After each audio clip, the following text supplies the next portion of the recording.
보라, 내가 온 백성에게 미칠 큰 기쁨의 좋은 소식을 너희에게 전하노라. 오늘 다윗의 동네에 너희를 위하여 구주가 나셨으니 곧 그리스도 주시니라.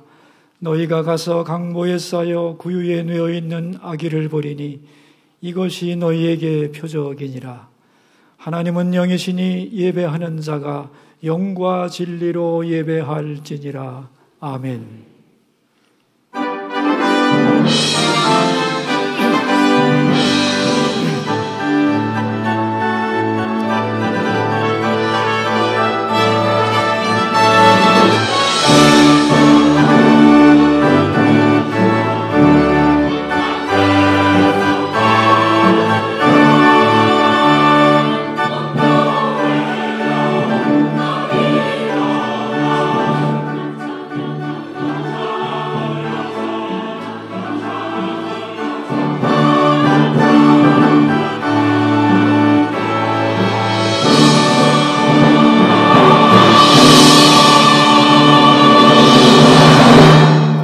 영원히 찬양을 받으실 주 여호와 우리 아버지 하나님, 아들까지 우리에게 선물로 주시니 그 사랑에 감사드립니다.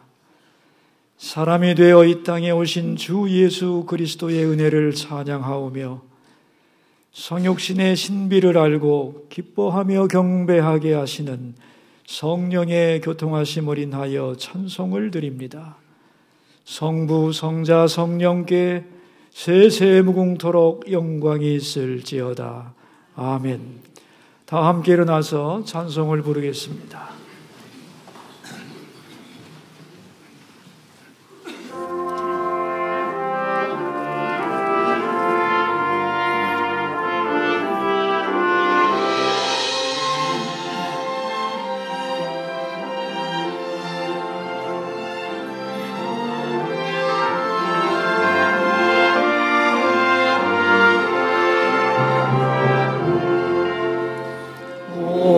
오늘도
같이 서신 채로 이 땅에 오신 예수님을 영접하는 기도를 함께 드리겠습니다. 인간을 구원하기 위해 여자의 후손으로 오신 예수님, 하늘 영광 버리고 죄 많은 이 땅에 사람으로 오신 예수님을 찬양합니다.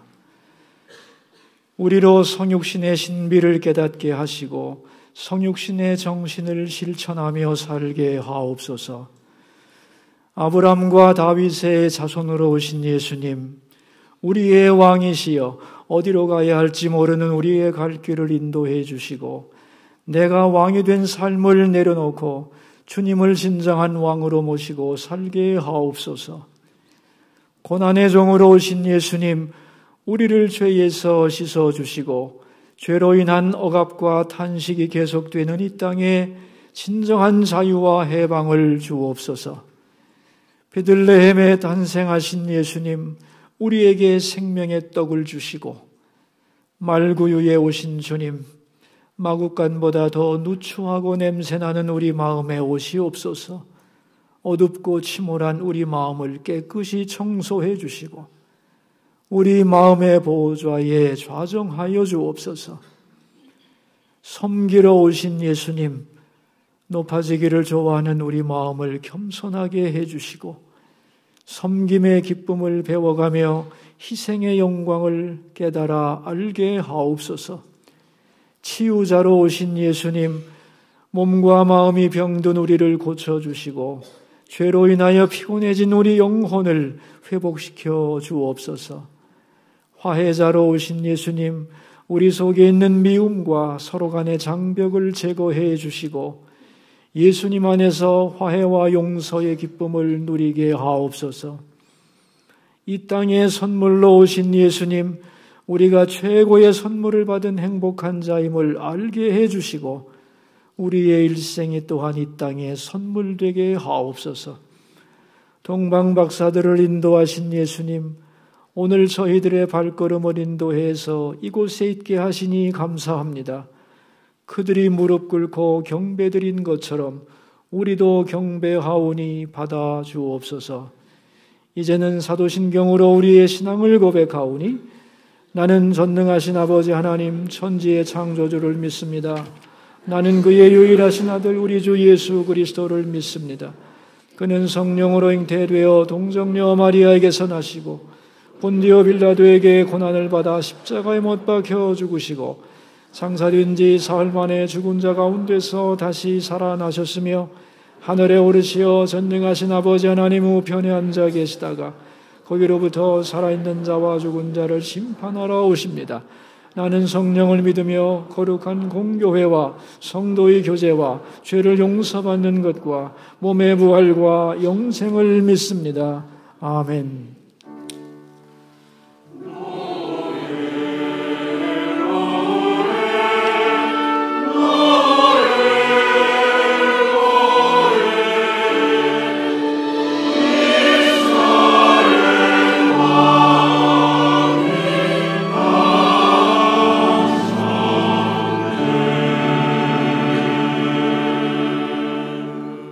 다 같이 앉으셔서 교독문 120번을 교독하겠습니다.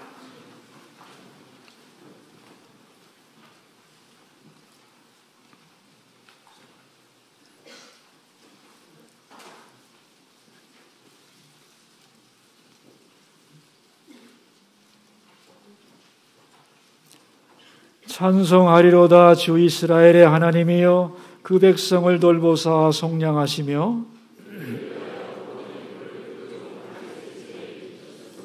이것은 주께서 예로부터 거룩한 선지자의 입으로 말씀하신 바와 같이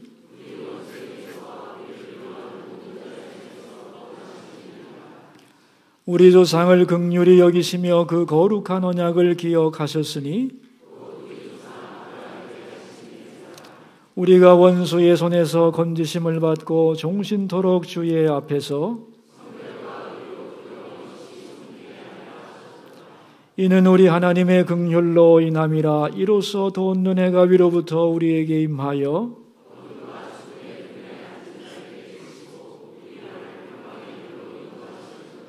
그러므로 주께서 친히 징조를 너희에게 주실 것이라.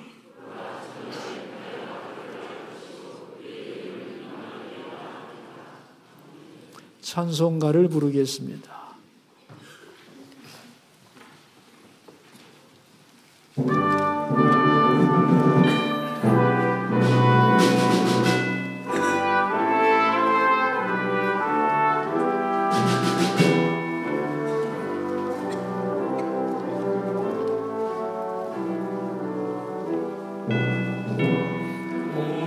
오소서 임마누엘 오구하소서 이스라엘 도로 생활 고달파 메시아 기다리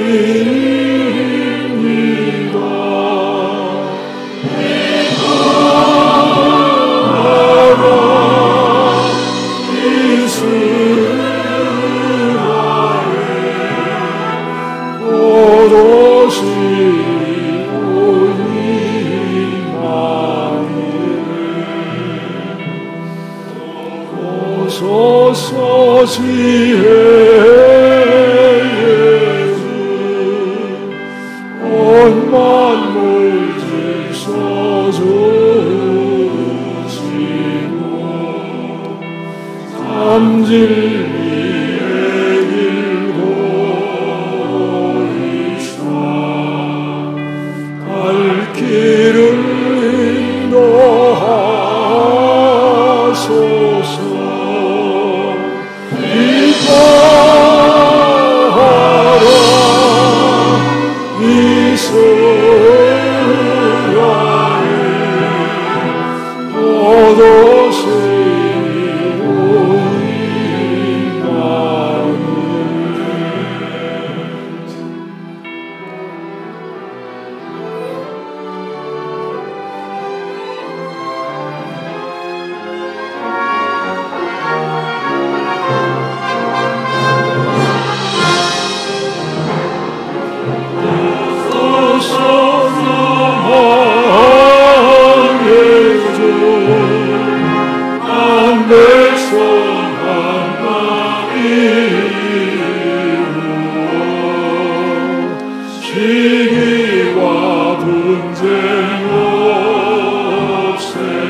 주시는 하나님의 말씀은 신약 성경 빌립보서 2장입니다.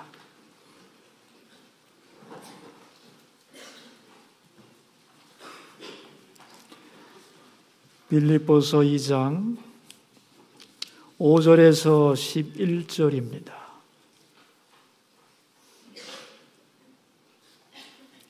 허락하신 말씀을 한 목소리로 봉독합니다.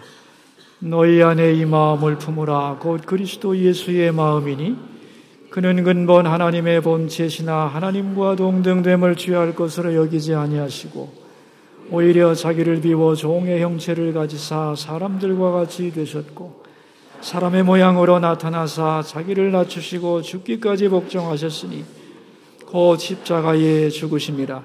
이러므로 하나님이 그를 지극히 높여 모든 이름 위에 뛰어난 이름을 주사 하늘에 있는 자들과 땅에 있는 자들과 땅 아래에 있는 자들로 모든 무릎을 예수의 이름에 꿇게 하시고 모든 입으로 예수 그리스도를 주라 시인하여 하나님 아버지께 영광을 돌리게 하셨느니라. 아멘. 성가대의 특별 찬양이 있겠습니다.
제가 좀 일찍 나와서 이렇습니다.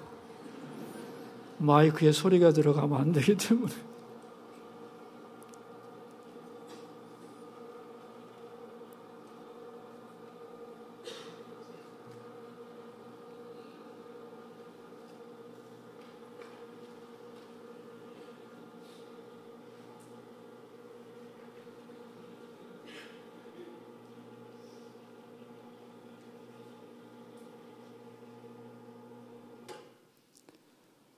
부잣집 외동딸이 큰 저택에서 공주님처럼 살다가 어느 날 달동네로 이사를 하게 됐습니다. 달동네 중에서도 가장 가난한 지하 단칸방으로 이사를 가서 아빠, 엄마, 딸 셋이 살게 되었는데 아버지 사업이 어려워졌기 때문입니다. 새롭게 전학 간 학교도 환경은 열악했지만 자기들이 제일 가난하기 때문에 아무 불평할 수가 없었고, 그래서 적극적으로 친구를 사귀고 동네 사람들과 사이좋게 지냈습니다.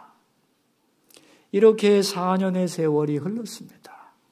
이제 초등학교를 졸업하고 중학교에 들어가게 됐는데 세 식구는 다시 옛날에 살던 큰 집으로 이사를 가게 되었습니다.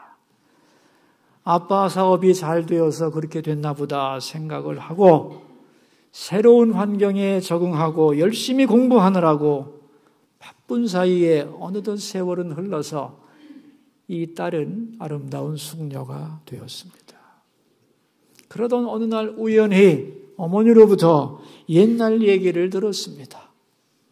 그 당시 달동네로 이사 간 것은 아버지 사업이 어려워졌기 때문이 아니고 딸이 너무 곱게만 자라서 다른 사람 무시하고 공주병 들까 봐 어떻게 하면 내 딸을 올바로 키울 수 있을까 고민하던 부모님이 달동네로 이사를 가서 지하 누추한 단칸방에서 가난한 살림을 하면서 일부러 그렇게 지냈다는 것을 알게 됐습니다.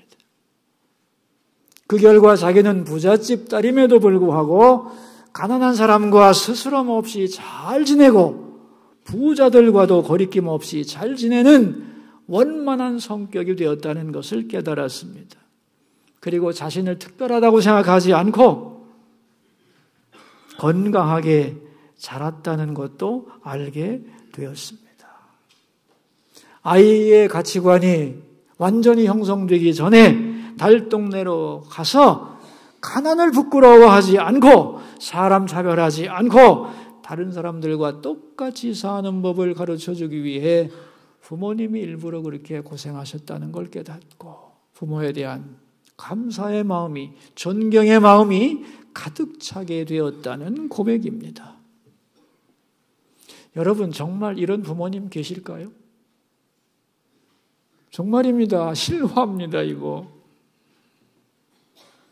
부자가 자녀 교육을 위하여 몇 년 동안 가난한 삶을 살아간다? 대단한 일이죠. 그래서 저도 처음 이 이야기를 듣고 무척이나 놀라고 감동을 했습니다. 그리고 성경을 보았더니 더 기가 막힌 얘기가 있습니다.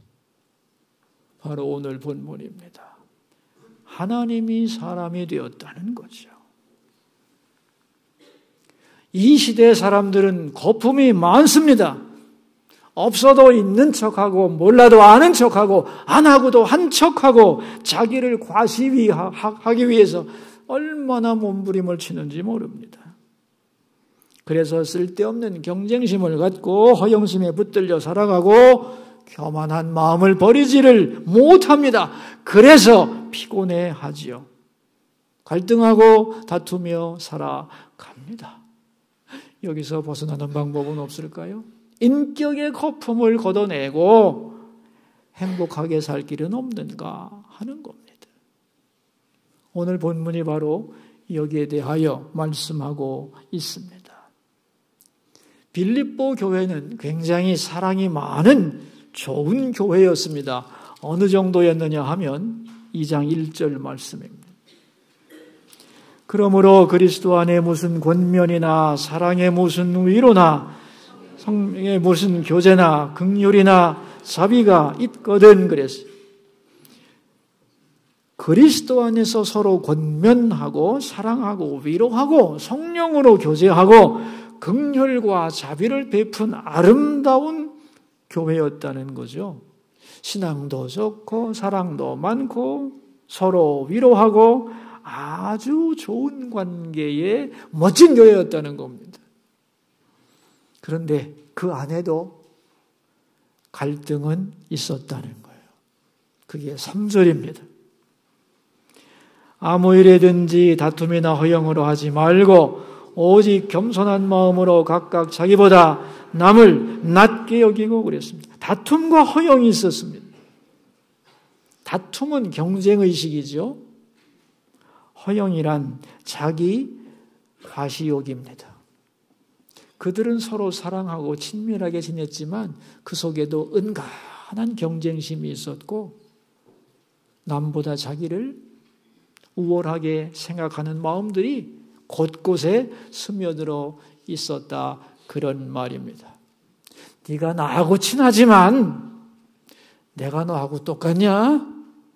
너는 나하고는 다르지. 이게 허영심의 핵심이거든요. 그런 마음을 다 가지고 살고 있었다 그런 얘기죠.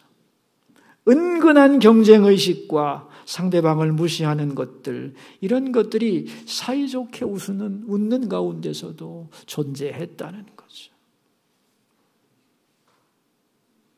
그러면 이 사람들에게 정말 필요한 게 뭐냐? 2절 말씀입니다.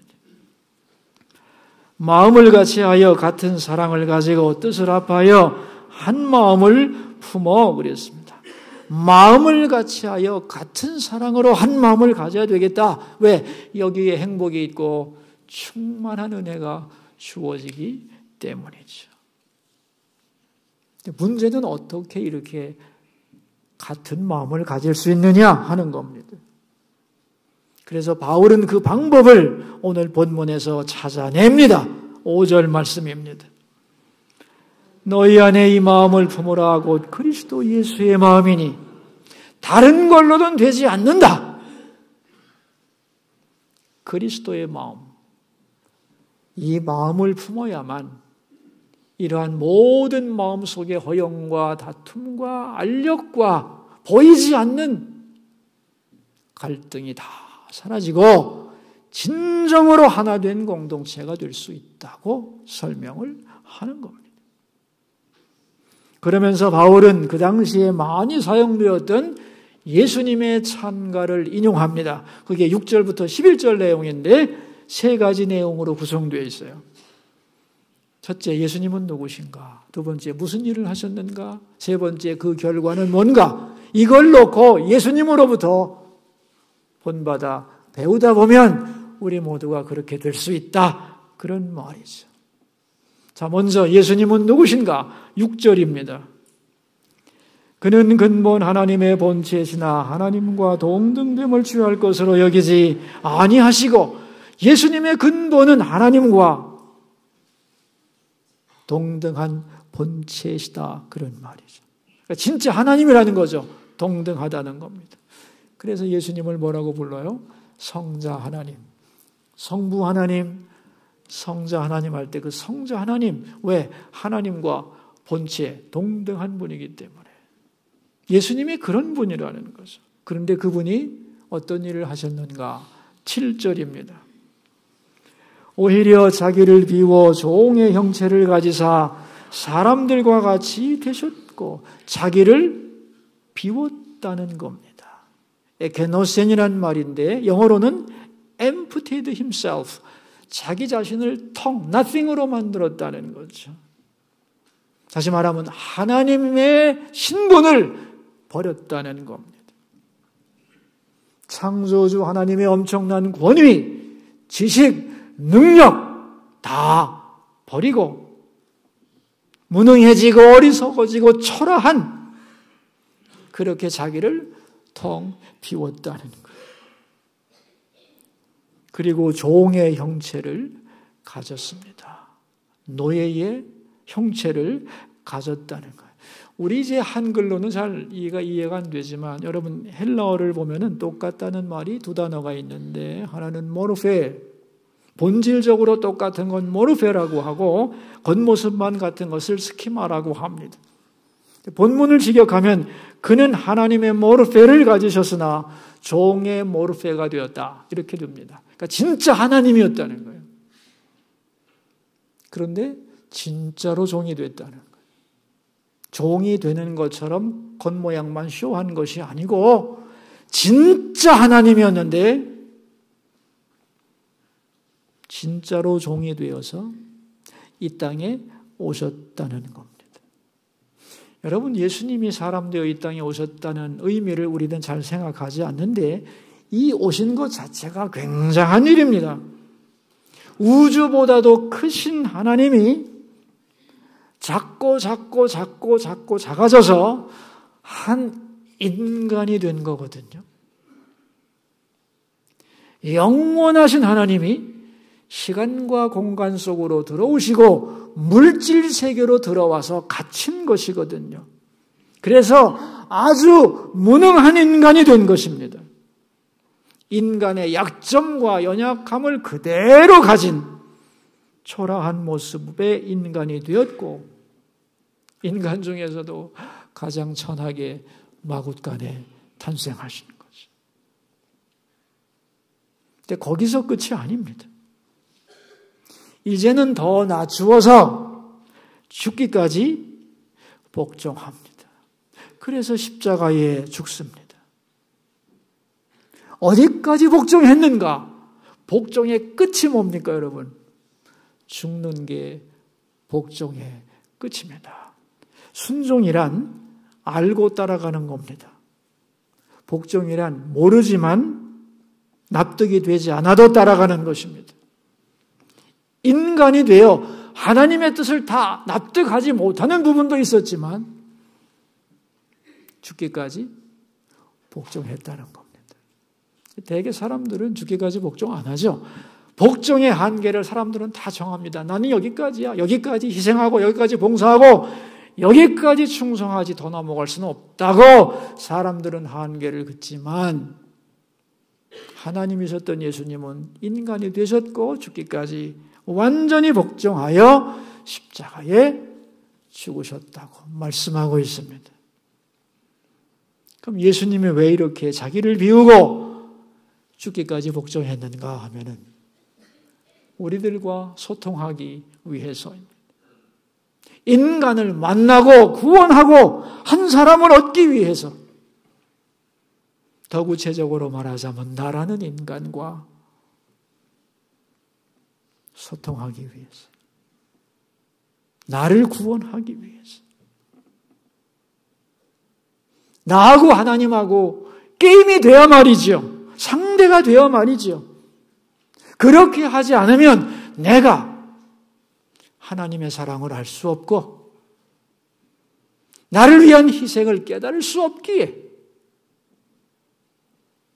인간이 되시고 종이 되시고 자신을 다 비웠다는 거예요. 나를 위해서. 그러면 이제 예수님의 자기 비움과 겸손의 결과는 뭐냐 하는 겁니다.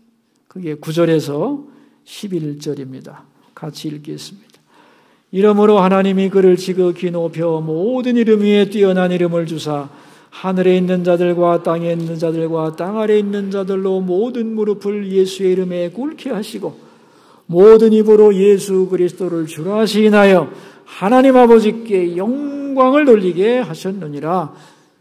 그렇게 낮아진 결과 하나님이 그를 높이시는데 어느 정도 높이시느냐? 모든 이름 위에 뛰어난 이름을 주시고 모든 무릎을 예수 앞에 꿇게 하시고 그리고 예수를 주라 시인하여 하나님 아버지께 영광을 돌리게 하셨다는 겁니다.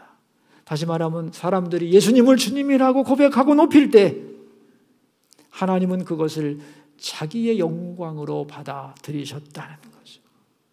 이게 아주 신비한 말입니다. 하나님은 나에게 영광 돌리라. 그렇게 말씀하지 않으시고 예수님께 영광 돌려라. 예수님께 무릎 꿇어라. 예수님을 높여라. 예수님을 높여라. 그래서 예수님을 높이고 높일수록 하나님은 자신이 영광을 받는 것으로 여기시겠다고 말씀하는 거죠. 여러분, 이 의미를 이해하시겠습니까? 이해가 잘 안 될 겁니다. 예를 들어보겠습니다. 자, 어떤 부부가 있는데 서로 사랑하고 사이도 좋고 남들이 볼 땐 다 모범적인 부부인데 뭔가 두 사람을 놓고 보면 껄끄럽고 알력 있고 허전해. 완전히 하나 된 것 같지 않아. 이 부부에게 필요한 게 뭘까요? 자기를 비우는 거예요. 예수님의 마음이 필요한 거예요. 자, 이제 예수님의 사역을 부부에게 대입해 보겠습니다. 부부는 동등하죠? 한 사람이 동등될 것을 취하지 않고 스스로 자기를 비워 종이 되었습니다. 아내가 예를 들면 종이 되었다고 합시다. 종된 것으로 끝나지 않고 죽기까지 복종을 합니다. 자, 아내가 이렇게 했다면 남편이 어떻게 하겠어요, 이제? 잘 됐다 그러겠습니까? 아니죠. 그렇게 자기를 바라보고 낮아지고 복종하는 그 아내를 가장 존귀하게 여기고 어떻게 하면 내가 최선을 다해 이 아내를 높일 수 있는가를 영광스럽게 만들 수 있는가를 고민하고 그렇게 만들어 간다는 거죠. 그래서 아내가 영광 받으면 받을수록 남편은 기뻐하고 질투하는 게 아니고 그것을 내가 영광 받는 것으로 여긴다는 얘기잖아요. 이게 겸손과 질투를 극복한 두 사람의 관계의 극치입니다. 하나님이 그러셨다는 거예요. 동등된 분으로서 자신을 비워 종이 되고 죽기까지 복종한 예수님을 가장 높였다. 이게 예수님이고 예수님이 하신 일이고 예수님 사역의 결과인 겁니다. 여러분, 부부간에도 하나가 되려면 어떻게 하면 되겠어요? 자꾸 비워야 되는 거예요. 낮아져야 되는 거예요. 특별히 상대방의 실수를 용서하는 일을 힘써야 되는 거죠. 내가 다 잊어버리고 용서해야지. 잊어버렸어. 그렇게 생각하는데 싸움이 나면은 5년 전에 그랬었잖아. 옛날 일을 기억하는 거죠. 다시 반복하고 잊은 게 아니죠. 별은 거죠. 예수님은 하나님인데도 종이 되었습니다. 그런데 그 사랑을 받고 살아가면서 내가 종이 될 수 없다고? 나를 비울 수 없다고? 아닙니다. 비워야 하는 겁니다. 그게 손해가 아니라는 겁니다. 예수님의 마음을 품어야 된다는 거죠. 여러분, 비웠다는 게 뭐예요? 잊었다는 거거든요. 알지만 모르는 것처럼, 가졌으나 없는 것처럼, 생각나지만 기억이 나지 않는 것처럼 힘을 쓸 수 있지만 쓰지 않는 거죠. 할 말이 많지만 끝까지 참는 거죠. 이게 비우는 겁니다. 잘못을 잊어버리는 것만 비우는 게 아닙니다. 내가 한 수고를 자꾸 잊어버리는 겁니다. 내가 이렇게 했는데 당신이 해준 게 뭐야? 자기의 한 일을 자꾸 기억하게 되면은 이건 비우는 게 아니죠. 이렇게 되면 끝이 없는 거죠. 내가 낮아지면 저 인간이 기고만장해지지 않을까? 걱정할 것도 없습니다. 오늘 본문에 보면 그를 지극히 높여 그 앞에 무릎을 꿇게 한다고 말씀하고 있습니다. 낮아지고 복종하면 하나님이 개입하신다는 거예요. 그래서 진정 하나됨의 비결은 자기를 비우는 것이고 서로에게 복종하는 것이다. 그런 얘기입니다. 개척교회를 하는 제 친구 목사님 얘기를 하나 해드리겠습니다. 크리스마스를 며칠 앞둔 어느 날 집주인이 찾아와가지고 연말까지 교회를 비워달라 그렇게 통보를 했다는 겁니다. 왜냐하면 집세를 못 냈거든요. 근데 주인이 와서 하는 말이 아니 목사님이면 목사님 나와야지 밀린 집세 준다고 했으면 줘야지 왜 계속 거짓말하는 겁니까? 당신 사기꾼 아니야? 이렇게 말을 하더라는 거죠. 그 말을 듣는 순간에 머리가 어찌라고 노래지면서 우라가 치미는데 아니 일부러 안 준 것도 아닌데 사기꾼이라니 정말 말 그렇게 해도 되는 거요? 이 말이 그냥 여기까지 올라왔는데 꾹 참고 기도를 했습니다. 하나님, 제 꼴이 지금 이렇게 됐습니다. 눈물이 핑 돌면서 너무 한심한 거예요. 눈물을 흘리다 보니 어찌되었든 거짓말을 했고 거짓말을 하다 보니 사기꾼이 됐습니다. 그래서 이렇게 주인에게 말을 했답니다. 자꾸 거짓말해서 죄송합니다. 이 사기꾼을 용서하시고 어떻게든 집세는 마련해 볼 테니 연말로 나가는 것만은 좀 연기해 주시기 바랍니다. 정말로 겸손하게 정말로 미안해서 정말로 간곡하게 주인에게 부탁을 했습니다. 주인이 험한 말을 해서 너무 미안했는지 그 말을 듣더니 알겠다고 내년 봄까지 연기해 주겠다고 해서 연말연시를 잘 보내고 하나님이 불쌍해서 그런지 새로운 곳을 찾게 해주시고 이사갈 수 있는 길을 열어주셔서 교회를 봄에 잘 옮기고 옮긴 교회에서 부활절을 잘 지냈노라. 그렇게 말하면서 결론을 이렇게 내렸습니다. 나를 비우기가 참 어렵더라. 그런데 정말로 나를 비우고 진정으로 낮아졌더니 상대방이 마음을 열더라. 더 중요한 것은 하나님이 새로운 길을 열어주시더라. 그런 얘기를 들었습니다. 여러분, 성탄절이 어떤 날이죠? 하나님이 사람이 되어 우리 가운데 오신 날입니다. 그 목적은 우리를 위해 죽기 위해서, 그것도 십자가에 달려 죽기 위해 온 것입니다. 이 엄청난 성탄 사건 속에 들어있는 사실이 있습니다. 그게 바로 예수님의 마음입니다. 예수님의 마음이 있었기에 성탄의 거룩한 역사가 일어난 거지. 그래서 성탄의 정신이 뭐냐? 압축하면 예수님의 마음입니다.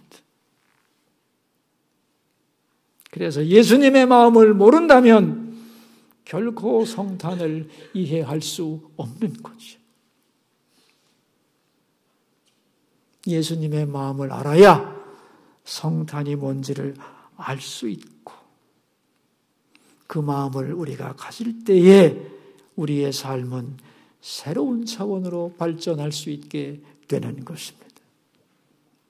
우리에게 갈등과 분열이 많고 허영과 다툼이 왜 있는가? 세상의 문제가 복잡한 게 아닙니다, 여러분. 예수님의 마음이 우리 가운데 없는 게 문제죠.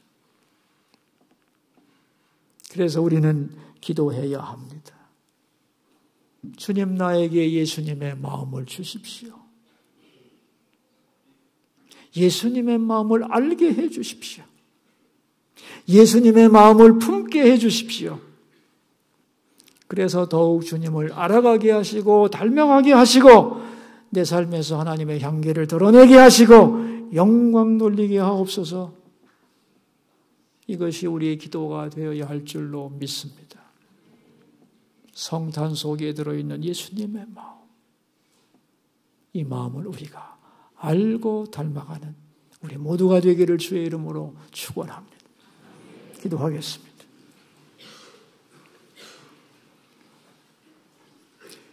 아들을 이 땅에 보내주신 하나님, 이 거룩한 성탄절에 자기를 비워 종이 되셨고 죽기까지 복종하신 예수님의 마음을 알게 하옵소서. 그래야만 성탄을 이해할 수 있겠습니다. 예수님의 마음을 주옵소서. 그래야 주님을 알고 닮아가고 우리 삶에서 성탄의 기쁨과 감격을 누리며 살 수 있겠습니다.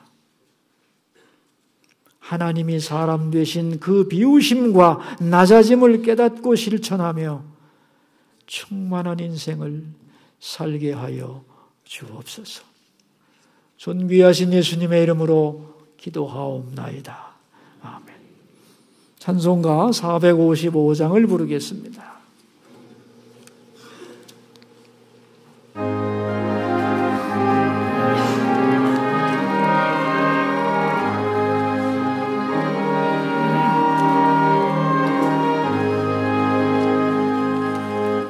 주님의 마음을 본받는다.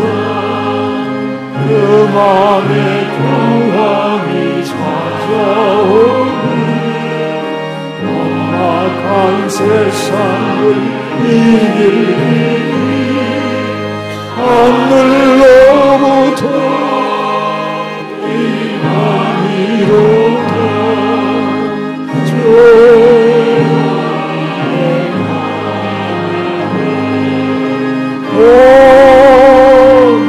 나가 살면서 그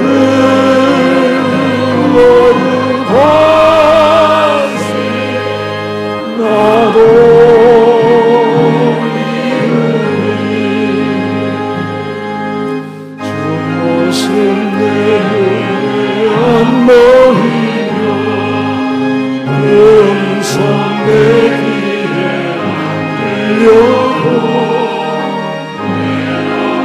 날마다 저를 만나 신령한 말씀 늘 배우도다.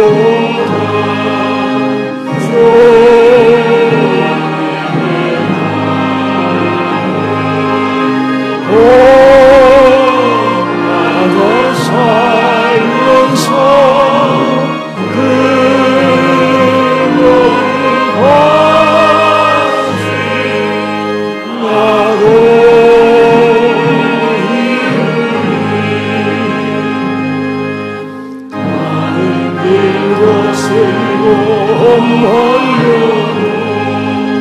내 맘에 불편이 없어.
다 함께 일어나셔서 우리 109장을 부르겠습니다.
박사들이 예수님을 찾고 또 찾아와 그분을 경배하고 자기들의 가장 소중한 황금과 유향과 모략을 예물로 드렸듯이 예수님을 사랑하고 찾고 주님께 달려와 예배하며 우리의 소중한 예물을 올려드리는 이 성탄 예물을 주님 기쁘게 받아 주옵소서.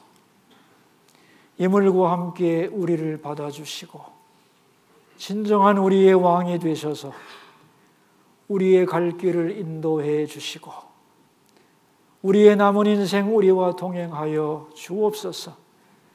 그래서 날마다 안심하며 날마다 기뻐하며 날마다 감사하며 날마다 주님 닮아가는 삶이 되게 하옵소서.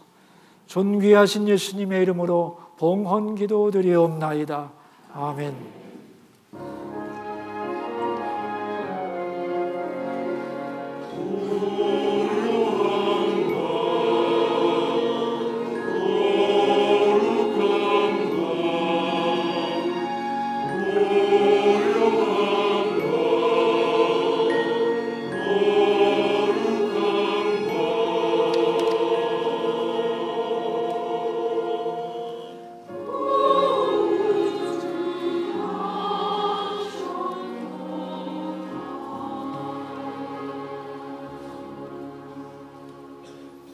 우리 다 함께 125장 마지막 찬송을 부르겠습니다.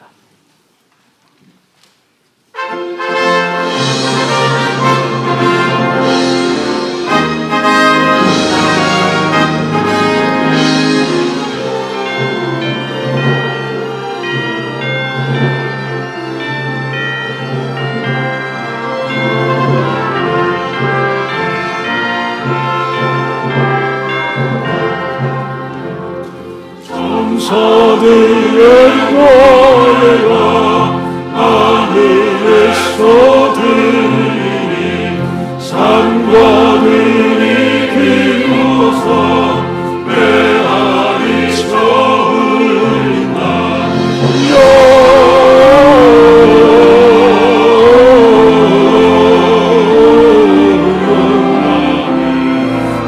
높이 계신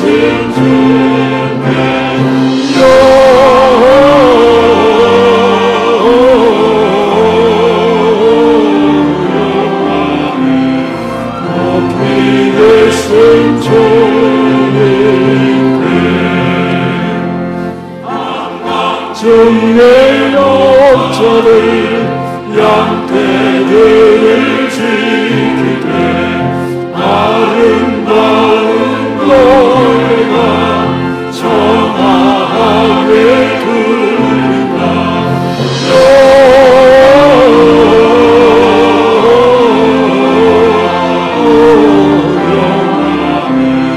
높이 계신 주님께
지금은 자기를 비우고 죽기까지 복종하신 우리 주 예수 그리스도의 은혜와 예수님을 높여 모든 무릎을 그 앞에 꿇게 하신 하나님 아버지의 크신 사랑과 예수님의 마음을 알게 하시고 그 마음을 품고 살아가도록 하시는 성령의 교통하심이 수소의 성도들 머리 위에 이제부터 영원까지 함께 하시기를 간절히 축원하옵나이다.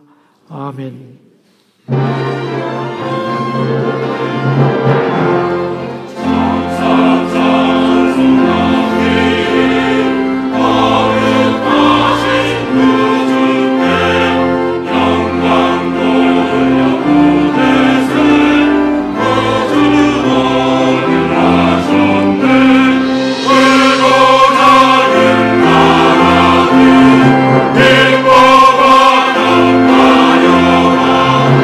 영광 받으라